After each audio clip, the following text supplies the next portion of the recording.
Good morning. Today, we are talking about restorative justice.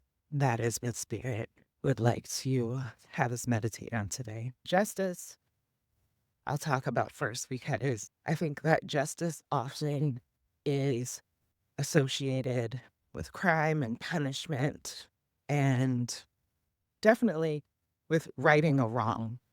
But I think that there is quite more to justice than that. And in fact, I think that that limited definition does not allow us to even contemplate the concept of restorative justice. First and foremost, justice is about balance. Justice is about the equilibrium that exists in the universe, that all things are weighed equally, that all things are equal. And so justice really is about being balanced. And then I have this other word that I use sometimes, and I say justness, Justness. And justness is about being balanced and equilibrium within ourselves, being in alignment with the things that we value, that our mind, our will, and our emotions are in alignment, are balanced with those values. If my value is to speak truth, to be truthful, then if I am not operating in truth, I am not operating in my own justness. Allows us to say who we are and for others to be able to see that reflected in how we show up. So it's about this alignment of the whole self, which is sacred balance. That is justness. But what does justice look like when other people come into play? And we do have where something happens and we are out of balance, right? When we experience an injustice, what do we do? How do we find our way back to equilibrium? And that is what restorative justice is. Restorative justice is knowing that as humans, we're going to experience imbalance.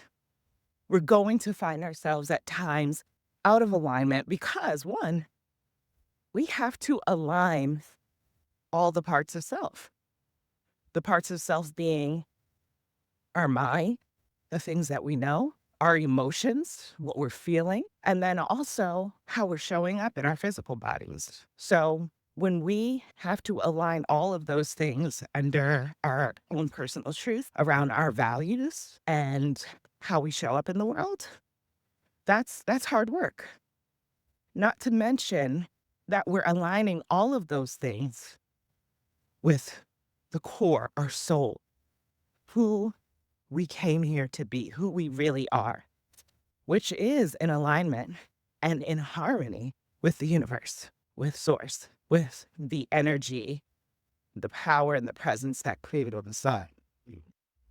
So there has to be an awareness that because we are human, because we're living in this dense reality, we are flawed and things are going to happen. But there is a way for us to be restored back to our personal justness and to walk in justice. And the reason why we operate in our justness is because we love ourselves, we know ourselves, and we understand the interconnectedness of humanity. We understand that we're in this ecosystem, that everything touches everything. Justness is really about self-love, being in alignment with the core of us. And justice is the collective love. It is being in alignment with the truth of who we are as a humanity. So again, when we experience an imbalance, the first thing we have to do is recognize it. We have to recognize it. We cannot turn a blind eye to it. We can't condone it or explain it away. Any type of injustice is a lack of love for oneself and a lack of love for the collective, a lack of understanding. But these injustices happen because, one, maybe we don't know better at the time, or two, emotionally, something has caused us to step outside of who we really are. Or three, we physically are incapable at the moment because of the misalignment of the self. So, what do we do when we find ourselves out of alignment, out of love, out of justness with who we really are? We have to find a way to reconcile ourselves back to ourselves. You have to find a way to hold ourselves accountable to our values, to who we say we are. And that requires us sometimes to process really difficult emotions that we're feeling. But what does that do? That brings healing. When we look at the emotions that are causing us to act outside of ourselves, we get to make a informed decision. I had a mentor one time, they used to say, our feelings are our lowest level of understanding. If it's not serving you, pick another one. And while I think that oversimplifies how we exercise emotional regulation and self-awareness and processing, what is happening to us, what we're feeling, it is important to know that our emotions aren't a level of understanding. They can sway our level of understanding, but they are not intelligent. Our emotions can inform us, but we have to do the work to examine the emotion. We have to hold ourselves accountable, and we have to do the work of healing. Well, the same process exists within society, within the collective.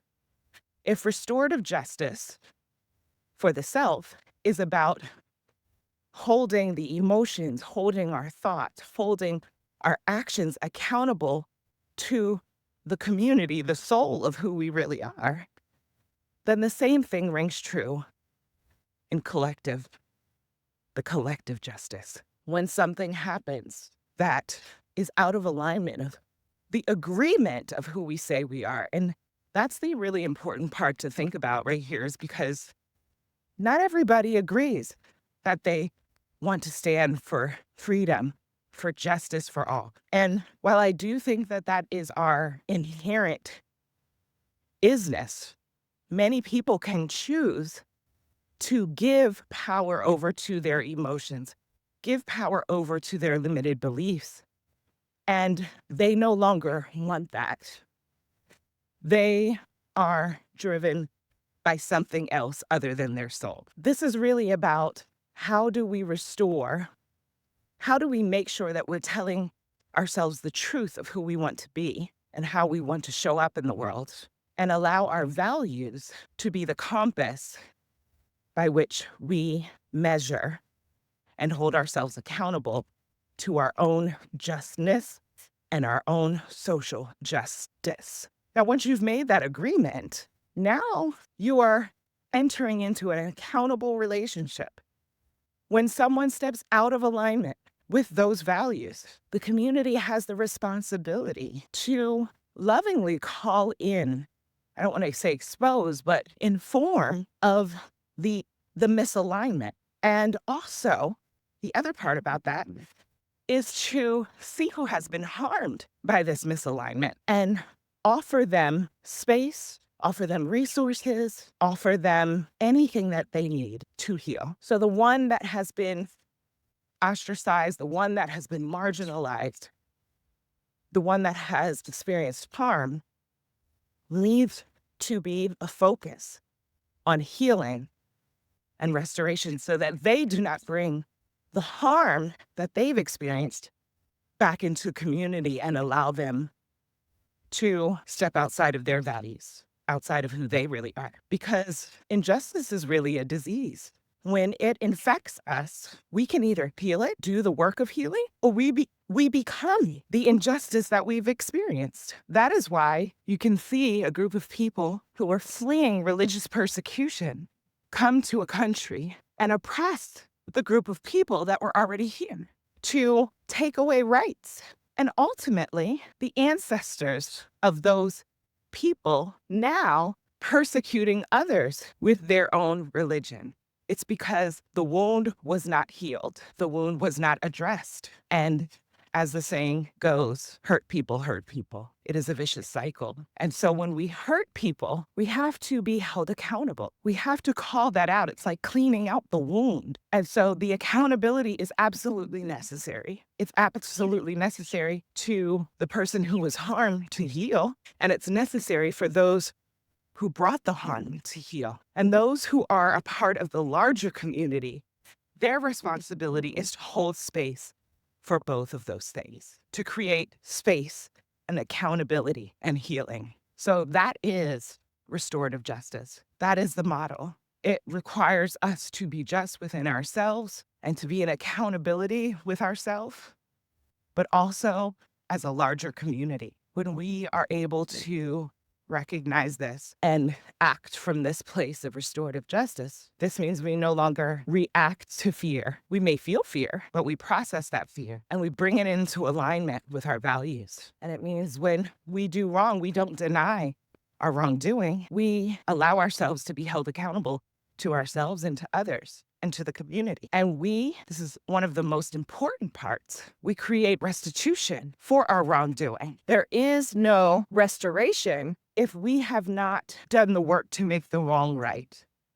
We're just glossing over the issue. And this is why I think right now the United States is reckoning with their wrongdoing and the lack of restitution, of true repentance and healing work. Those who have created systems of oppression have not done the work to bring those systems into harmony and balance.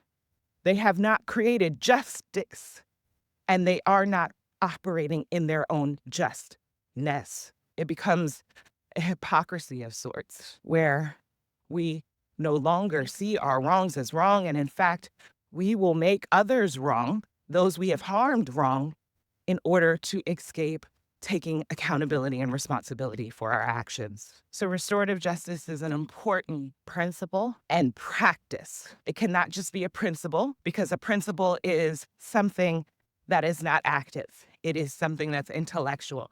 It is something that can be emotional, and that is not the full alignment of self. So the embodiment of social justice is really about us accepting our responsibility and accountability to create a world that makes sure that everyone is safe, seen, and celebrated, that everyone's physical, social, and emotional needs are met, and that we are walking in our own justness with justice.